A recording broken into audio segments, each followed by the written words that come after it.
प्रयत्न केला तर लक्षात येतं की सगळ्यात महत्त्वाचं कारण होतं ते म्हणजे 3 वेळा केलेलं सी सेक्शन म्हणजे सिझेरियन सेक्शन. ज्या स्त्रियांमध्ये सिझेरियन सेक्शन खूप जास्त प्रमाणात होतं किंवा अगदी एकदा जरी आलं तरी बॅक पेन हा विषय चालू होतो आणि तो परमनंटली बऱ्याच वेळा राहतो.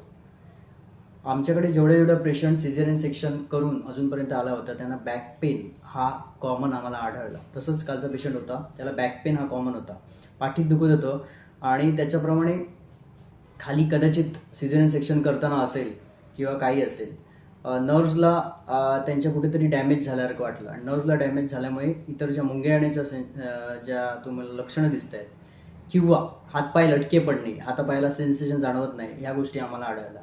हा त्रास त्यांना जवळजवळ सिझेरियन सेक्शन झाल्यापासून सुरू आहे असं त्यांनी स्वतः स्पष्ट सांगितलं. तर अशा प्रकारच्या कंप्लेंट आम्हाला दिसल्या. मग आम्ही एक एक गोष्ट सुधारायला त्यांना सांगितली. सगळ्यात पहिलं सांगितलं की उठण्याचा वेळ हा योग्य प्रमाणात केला पाहिजे, तो तुम्हीच ठरवा. म्हणजे 6 वाजता तुम्हाला उठायचं तर 6 वाजता उठा, पण एकच वेळ ठरवा आणि तो फॉलो करा. दुपारी जेवणाचा वेळ हा 10 ते 1च्या दरम्यानच मेंटेन केला पाहिजे. तो नक्की वेळ काय असायला पाहिजे तो पण तुम्हीच ठरवा, असं त्यांना आम्ही स्वातंत्र्य दिलं.